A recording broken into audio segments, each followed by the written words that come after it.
Welcome to the Piston Fanatic. I'm your host, Dave Dalton, and I'm excited to share my passion and perspective of our Detroit Pistons as we go on this fantastic voyage together. I've been a diehard Pistons fan since the days of Dave Bing and Bob Lanier.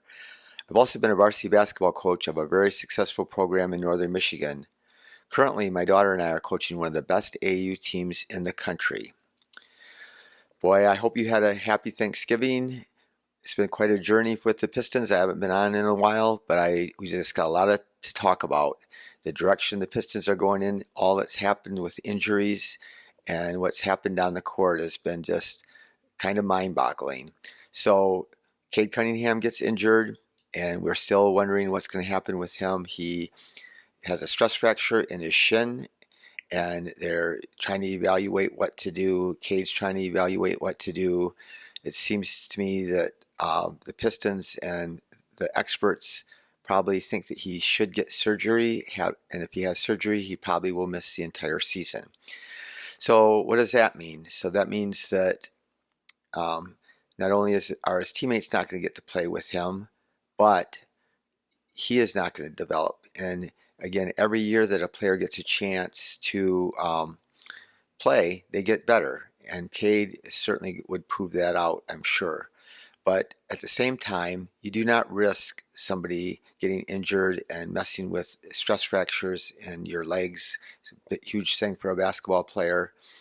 We're just better off having him, if that is what doctors determine is the best option, then that's what he should do. But it does make things fascinating, especially when you see that we go on this big West Coast trip, play all these great teams, and we're playing without Saddiq and Cade and Stu, and we're actually playing better.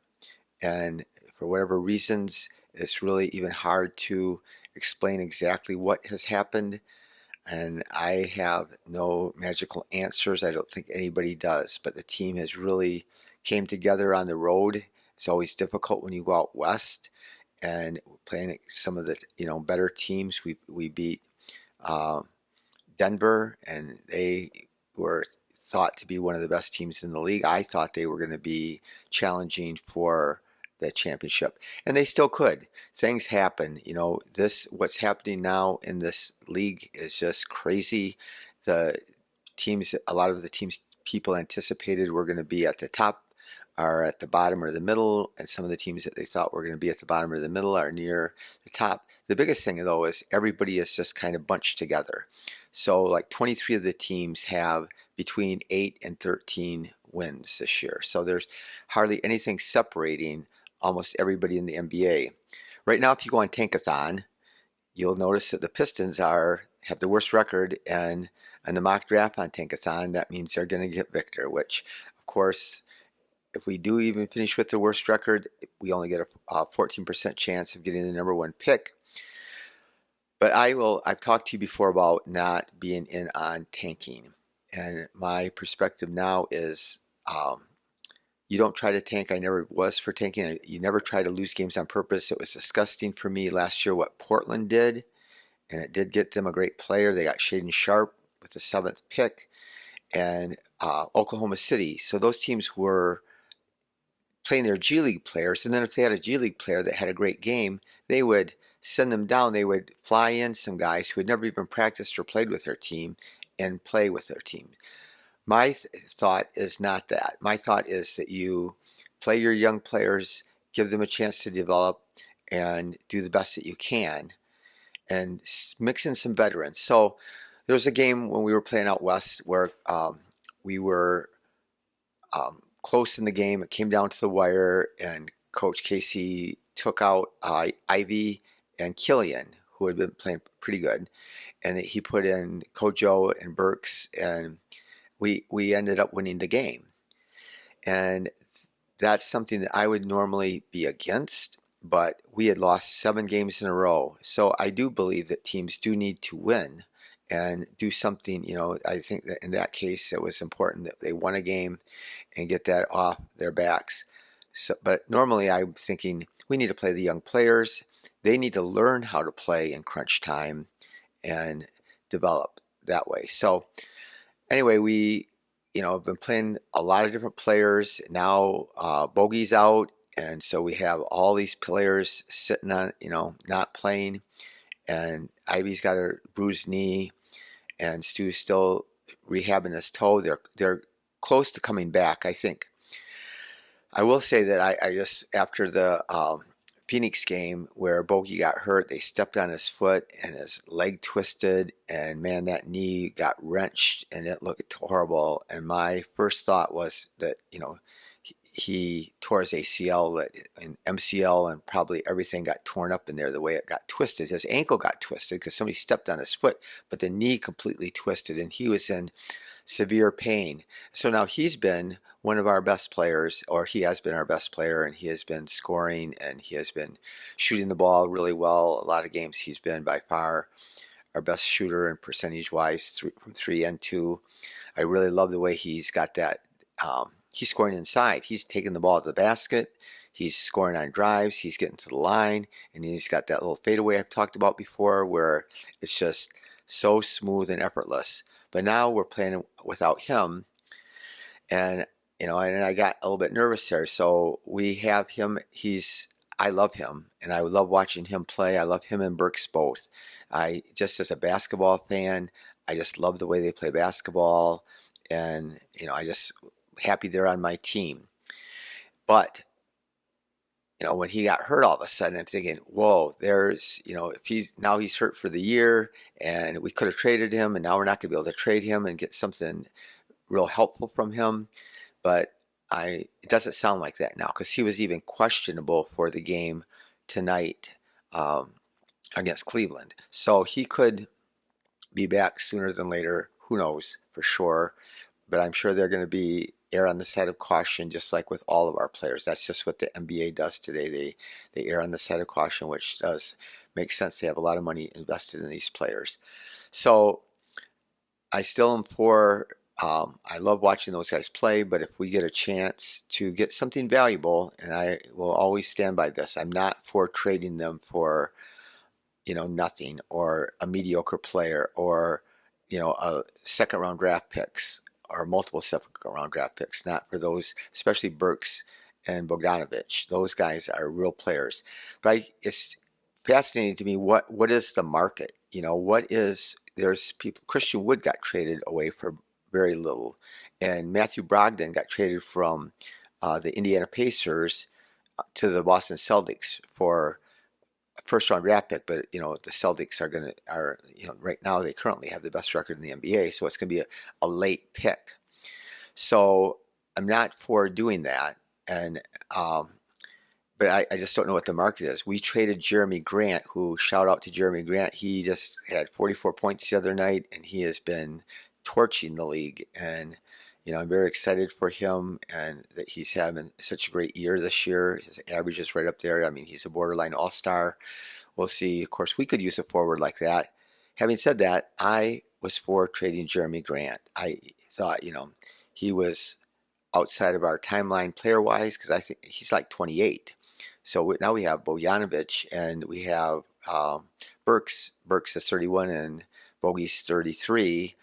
And so we're keeping them, but we'll just have to see what happens. And I think Troy is smart. Troy, promised Bogdanovich that we were playing to win, and I know that that's what fans want. We want to win, but right now, when we have the worst record in the league, and we're like 5-17 right now, and we still got a lot of players hurt, it's not looking like there's anywhere near that we're going to get a chance to make the play, and it's just not going to happen.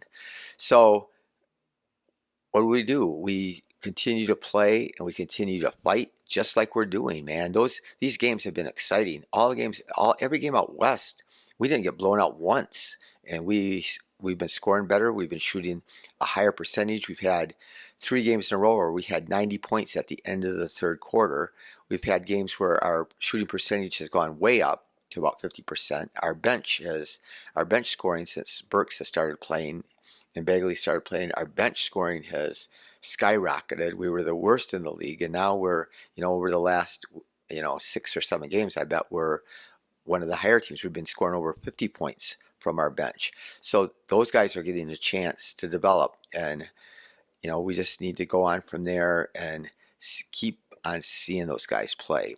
Killian, he is really playing, and he still doesn't shoot well, and his percentages is far much better, and especially from three. And I did, sometimes I'm, a little hesitant when people say, "Oh yeah, he's been more aggressive." So, well, being more aggressive doesn't make you a great player. If you're being aggressive and you're shooting, 20% or less, it doesn't do any good to be aggressive because you're hurting your team. But he has a lot of moxie now. I mean, he was out there battling Evan Mobley tonight, and he was just pushing him off the post. He got a foul called on him, but it was just cool to see him just battling. I think he was talking trash with Donovan Mitchell. He's out there defending. He did a great job on Garland, and Garland had a terrible game. I mean, he ended up scoring a lot of points, but he was 4 for 19, and Killian spent a lot of the night on him. He did get to the line 13 times and made 12 of them, but he was 9 for 23, and he struggled. And like you said, Killian was guarding him. Burks was guarding Mitchell. Mitchell ends up with 30 some points, but Mitchell was 9 for 23, and he was 12 for 13 from the free throw line. So, but I still think that, I mean, they did a fabulous job. At one point in the first half, they were combined 7 for 30. So those are two players that have got a chance to play, and Knox was not that great tonight, but he has shown, first 10 games he averaged 1.7 points, which in other words he scored 17 points in 10 games. He didn't play very many minutes. He was shooting 24% from overall and 15% on threes, but there was a 4-game stretch where he was averaging 14 points, 5 rebounds, 63% overall, 55% on threes. He had that game where he had 6 out of 8 on threes. He's been rebounding. His defenses look good. He's athletic. He's much more athletic than Saddiq. He gets out on the break. He blocks shots. He's blocked some shots, but he looks real good. And he's just got the opportunity, and he's got a little bit of confidence. And, we'll see what happens with him. That's just 10 games, but it is a real positive sign. And again, that was a genius move by Troy Weaver. Whether he signed him for 2 years, $6 million, which, I mean, that's life-changing. That would change the history of my family forever, generational wealth. $6 million would be for my family, but for those NBA guys, that's just chump change, $6 million. And I don't even think we owe him, that much for the second year.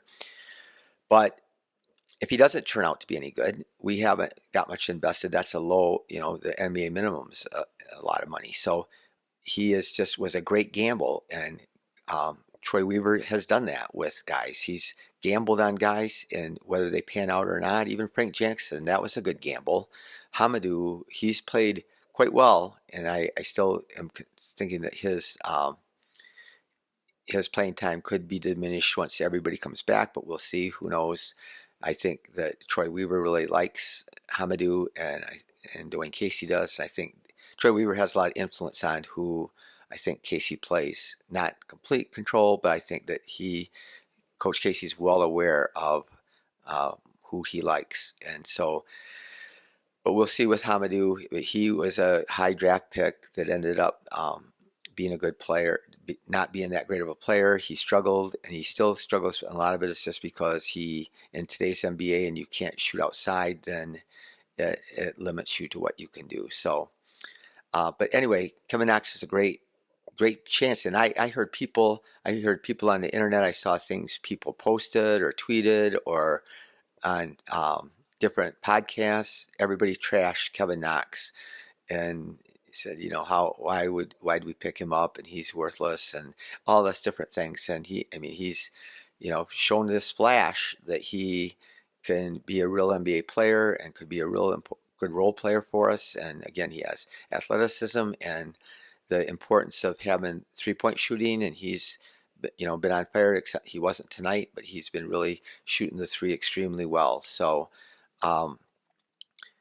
tonight he was only 1 for 2 on threes, and he only took 3 shots. And so I'm not sure what happens now. I don't know if now that Saddiq's back, if Saddiq has taken away some of the minutes because he didn't, he only played 17 minutes tonight, and he had been playing more minutes. He'd also been even those games out west. He was closing those games, playing down the stretch in the fourth quarter, partway because he played good defense. And so that's another thing I think that's happened in these games. We're all of a sudden being closer to teams, but our defense has improved, and it's partway maybe because some of the players that are playing more, and partway because maybe they're just getting used to and better at the concepts or whatever. But I'm not sure. But it's going to be fascinating what happens, and we don't know in the NBA what can happen from day to day and week to week. A lot of things can change. The Boston Celtics last year, they were a 500 team going into January, and they flipped the switch, especially with their defense, and they were the best team of the NBA for over more than half of the year, the second half, and then they led them to go to the finals. Currently, they are, without a doubt, have the best record in the NBA this year, and that all changed. The Dallas Mavericks, they all of a sudden got better at the defensive end and really improved their season last year, and they made it to the conference finals. And so a lot of things can happen, and we have all these teams that are just bunched up within real close. I mean, there's so many teams that are even within one game of each other. There's like 10 teams, and it just something's going to happen where somebody's going to get hot, and people get hurt.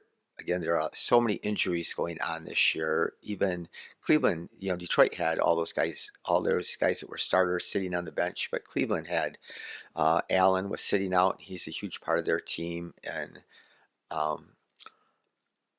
they had other players sitting out. They had three. Love was sitting out, and so was the guy from Michigan. What is his name? I just lost his for a minute there. But anyway, anything can happen, and we have the draft. Who knows what's going to happen with the draft? But first, shout out to the Michigan Wolverines. Since I was a kid, I would watch all those games when Bo and Woody were coaching Michigan and Ohio State, and nobody else in the league was any good in the Big Ten, and those teams would just beat everybody by 40 or 50 every week, but then they would play each other. And I just remember, even as a young kid, sitting there, and my hands were sweaty and my feet were sweating, and they still were this Saturday, even though in the end Michigan ended up blowing out. But those games, they count for like 100 games, because everybody remembers those games, and everybody talks about them all year. And I mean, that's actually even, I mean, we have a chance. Michigan has a chance to win the national championship. I think they do have the possibilities of doing that. But I think that when beating Ohio State, especially in Ohio, by that much, was even bigger than winning the national championship. I know that sounds weird, but I think that is that way. So anyway, then we have our buddy Matthew Stafford. He's hurt. I love, there's this commercial, I think it's for AT&T, where Matthew Stafford says, sometimes you make changes and you loved your old company, but you like your new company, and sometimes it's just time. And he, even after they won the Super Bowl, he had that commercial because he still loves Detroit. I know there are a lot of people in Detroit that don't like him and think that he wasn't any good, but he has been hurt most of the year. His offensive line's been terrible, and they are they're like 3-7, and we get their first round draft pick. And so a lot of things have happened like that in the NBA. So currently, the Pelicans, they get the Lakers pick, and so if the Lakers, I think the Lakers are starting to show some signs of being a little bit better, but I don't think they're going to be good. But the Pelicans get the Lakers pick. The Bulls are struggling a little bit, and Orlando, their pick, they're ranked pretty low right now, and they also get Chicago's pick in the Vucevic trade. So a lot of things can happen there, and with the draft. I also am not, you hear people talk. I don't know how many of you follow the draft, but there's talking about how great of a draft this is, and there certainly is potential. There's a long time before the draft that this could be a great draft, but if you go to Tankathon, it shows that the Pistons have the worst record right now, even though they have the same number of losses as Houston. but the same number of wins as Houston, but they have more losses, so they're ranked as the worst record, and it shows on the mock draft that we're getting Victor. So that was cool just to think, just to pretend that that's going to happen. But you never know what's going to happen with the draft. I think that there's a lot of guys. Everybody thinks Scoot Henderson is by far the second best player, and he's shown signs, and he's had great games against good competition, but he hasn't overall been consistent shooting the ball, and he's only 6'2". So I'm not completely sold yet. I will see. Again, there's a lot of time to evaluate, and I'm sure everybody's games will get picked apart. There's the guy a lot of people think is the third best player. There's these two twins, the Thompson twins, and Amon Thompson is like 6'7", and he's the freak of nature athletically, and he's a great person. He can really pass the ball, but he can't shoot. And so, I mean, he's the kind of guy we need a wing that can defend and is athletic, but I'm not sure. And a lot of people think he's the third best player. So we never know what's going to happen with the draft. Don't know what's going to happen with the season, and having all these injuries has certainly changed, everything that I thought was going to happen. I love watching Cade play, and so it really has hurt to not get to see him play. But we still have Bogdanovich, and he's going to be coming back, it sounds like. And Burks, I love watching playing, and certainly Ivey is sensational. Duren wasn't so great tonight, but he's been good overall. But talk about a little bit about Marvin Bagley. So again, Marvin Bagley is a person that he's like a whipping boy for podcasters and people on social media and stuff. And I've listened to all of them, and everybody has opinions, and everybody's right sometimes and they're wrong sometimes. But all these people are always trashing Marvin Bagley. And when he first came back, he had been injured, he hadn't been playing, he hadn't. He comes back partway through the season, and his first couple games he wasn't very effective, and then he has had some games. Man, he had back-to-back games where he was 11 for 13 from the floor combined. 11 for 13. That is just, that's like 90%, and he's been just shooting lights out. I love the way he drives to the basket, and then he kind of spins into the right, but he'll always usually spin back to his left, and he's got that little jump hook that he can put over top of people, but he's been real active. Some of the games out west, Coach Casey, even though he was having those brilliant offensive games, he was playing Duren down the stretch, which I wasn't really opposed to doing that. And I've been the biggest proponent of Duren. I want him to start. I want him to play more minutes, and I think he's been sensational. Again, tonight wasn't one of his best games, and so I thought tonight when Bagley, he scored 19 points, but he only played 27 minutes, and down the stretch he played Duren, who I love, and I think it was the right decision in those other games, but tonight against Cleveland, we went over 6 minutes without making a bucket. And Duren wasn't having a great game rebounding or in any other way. And so, I thought that down the stretch, especially after we struggled scoring for, after 4 minutes or so, that he should have, tried to stuck him in or even play both of them together. I'm for that. I'm for playing two big guys together at times. So I know it's hard for Coach Casey. I know it's, a lot of people have different opinions, and you can always second guess anybody's lineup, especially when you lose. So Saddiq tonight was 6 for 15, which is 40%. He was 1 for 5 on threes, which isn't good. He had 5 rebounds, which is okay. He played 34 minutes, which is a lot of minutes. Had 0 assists, here's a big question for this season that we need answered. So we just keep on playing him, but at some point here really soon, we're going to have to decide whether we're going to extend him at the end of next year. And how much money is he going to want? And he's just a good enough player that he might want quite a bit of money. And I don't know who's going to give it to him. But he has been, he's struggled. He's in the last bunch of games before he got hurt, he had shot terrible percentages from 2 and from 3. And so, I'm not sure what is going to happen with him, and what do you do if you're going to have to pay him, anywhere close. I can't even imagine that they would pay him close to 20 million a year. I mean, we're paying Bagley 13 million a year. So the other thing I want to say about I'm jumping around a little bit, but Troy has loved Bagley. Troy loved Bagley before the year before he traded for him, and then he got him, and then he signed him for more money than a lot of people thought that we should have signed him, and people were critical of that. I was surprised that we didn't have a team option for the third year, but that just showed you how much invested and how much Troy Weaver believes in Marvin Bagley. And as of right now, over the last stretch of games, he's been real active. He's never going to be a great defender, but he gets steals, he gets some blocks. He's been rotating, to the help a little bit faster than normal, I think, and he is a bucket man, and he can get those shots and shoot at. He last year he shot at a real high percentage of shots. So we got to see what's going to happen there. But it's going to be interesting. There's these trade rumors for Saddiq that and they're not.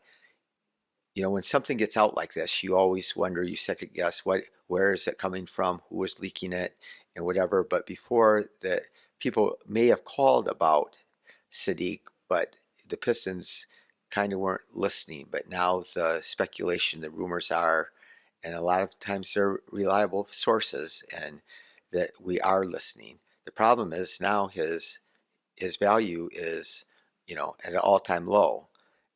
Before there's always the potential, but we've had him 3 years. Every year his 3-point percentage has gone down. He's the hardest worker, so it's not because of lack of effort. And I know there's a lot of fans. I admire him, but I'm not sold that he's going to be a key piece to a team that goes deep into the playoffs. I mean, I think that he could maybe be the kind of player that came off your bench and did that, but he hasn't always been effective doing that. So some people can do that and some people can't. He hasn't really had that many chances to do it or not do it yet. But I think that when he's at his best is when he's getting lots of shots up and he has more opportunities. But I don't know. I don't know if he's ever going to get there at that point with our team. So we'll just have to see what happens with him. But anyway, the game tonight, the Pistons shot 45%. 28% on threes. We shot basically the same as Cleveland on threes and on twos, but we really got crushed from the free throw line. So that was really the story of the game. They shot 28 for 33, and so they real high percentage, and we shot 14 for 26. And that was just a killer in a game that was close. Points in the paint, we actually won the points in the paint, 54-50, which, I mean, we got destroyed last time. Of course, last time we played them, they had Love and Allen, who are big guys that are really good, and along with Mobley, they tore us up. And they didn't have Donovan Mitchell and Garland, so they weren't taking up shots. But they're a little bit smaller guards, and so tonight our defense was pretty good on them, but we just didn't have enough at the end. We had that, they shut us down at the end. We led most of the game, and we were close even down the stretch, and then we couldn't score a bucket. And then they made their free throws, and we didn't. They shot terrible from the three for most of the game until the fourth quarter. Then they started making some, and so that kind of swung the game too. Livers didn't have a great game, but he played okay. He had 7 points, 2 for 5, and a great defense on Donovan Mitchell. And he blocked shots. People, again, he thought that he wasn't the greatest athlete in the world, but he has shown that he's faster and quicker and can get up pretty good. So Bagley, again, 27 minutes, 6 for 12, 1 for 2 on threes, 6 for 8 from the line, 10 rebounds, 3 steals, and a block shot. And he only played 27 minutes, and that's unbelievable production for that limited time. Killian played 32 minutes, 7 for 13 on twos. He's got that pull-up jumper going, and that's really a weapon for him. He can get right in the paint and just elevate and pop that, and he's shooting that at a real good percentage. He was 2 for 5 on threes. His 3-point percentage has gone way up, and since Cade's been hurt, which has been quite a while now. 3 rebounds, 8 assists, and 3 turnovers. So one thing, there's some stats I've seen where when you handle the ball all the time, you are going to turn the ball over more. And so if you have like 3 assists and 3 turnovers, that is bad. But even if you're handling the ball all the time, and you might be making good passes if players aren't making shots, which was what happened when Cade was playing. Our team percentage was down around 40%. Now we've been having some games where we've been shooting up. Burks has been knocking down tons of shots, and Bagley's been knocking down shots, and Knox has been knocking down shots. So when those guys pass the ball, they're getting more assists. But still, you are going to make more turnovers. So even when Cade would make 4 turnovers in a game, or when Killian tonight had 3 turnovers a game, but he handled the ball, made a lot of passes, and he made a lot of good passes. So Burks was 7 for 13, only 1 for 4 on threes, but he has been just a joy, man. One of those games out west, he hit these tough buckets, one with 50 seconds left and another with 20 seconds left, and he drives it into the free throw line, and guys are all over him, and he can fade away and he can stick it, and he's just got a big repertoire of moves, and he knows how to get some buckets, and it's going to be interesting. He doesn't play. He scores like a point a minute, so I'm surprised he doesn't play more minutes. So again, along with Bogdanovich, that I just can't believe that there's not a contending team that doesn't want him and that wouldn't think that he was valuable. And he, like Bogdanovich, he has a real good contract. He's signed through this year. Next year is a team option, so you get him, can trade for him, get him the rest of this year. Not again, I love those 2 guys. But if we got something valuable, but I'm not sure that the trade market right now, like I mentioned with Jeremy, we didn't get that much for Jeremy, and Brogdon, the Pacers didn't get much for him, or the Mavs when they got Christian Wood from Houston, they didn't trade much to get him. So I'm not sure where the trade market is. You just got to find the right team. You look at what Utah got for Gobert. They got a pot of gold, man. They got all those draft picks and a bunch of players, and they're a 500 team. So it's crazy in the NBA. Well, even I think the Warriors are playing better recently. They're 11-10. So we'll just see what the season's going to go on, and it's going to be just a lot of challenging, exciting, different things, and it's going to take lots of twists and turns. So Duran played 20 minutes tonight, was 0 for 3, 6 rebounds, and again, I love him. He is just, we are so blessed to have him, and he is going to be so much fun to watch over the next, 8 to 15 years or whatever he plays. So Kojo was brilliant tonight. 16 minutes only, 5 for 8, and he passed the ball well. And again, he's not my favorite player because takes away minutes from young guys. But right now, with all the guys that we have injuries, with Cade injured and with Ivey injured, then I'm fine with him getting to play. So one player I would like to, if we were ever going to make a trade, I think the kind of player that we need would be John Collins for Atlanta. He's 6'9". He's career 16 points a game, 8 rebounds, 1.5 assists, 55% on twos, 37% on threes. This year, his stats are way down. So he's only averaging 12.6 points, 7.5 rebounds. And so there's been some turmoil there. There's something there that he doesn't get along there, or they don't like him as much. He had a fabulous game tonight, so I'm sure that tonight they don't want to trade him. But they're losing games. They made a big trade to get Murray from San Antonio, and they gave up a lot to get him. And he's played great, but for whatever reason, their team is like 11-10, so they're about 500 also. So there's always been speculation that he was on the market. He's in his 5th year, so he's still young. He just turned 25 September 23rd, so he's definitely a young 25. He's on our timeline. He has 3 years remaining on his contract, and his contract's, for quite a bit of money, but it's like for 25 million a year. And so he's a guy that I would be very interested in because we need that big guy that can rebound, play defense, he's 6'9", he's a little bit taller than, our six set. We got like Bogey and Saddiq, they're 6'7", and they can't jump and they're not fast. And he's much more athletic. He's a great lob threat. He can shoot the three, he can block shots. And so if they were to make a trade, I would be very interested in picking him up. So anyway, if you enjoy this podcast, please, when you go to watch it if you're watching on YouTube, subscribe. It doesn't cost anything. Please like it. And on Spotify, leave a 5-star review if you want to.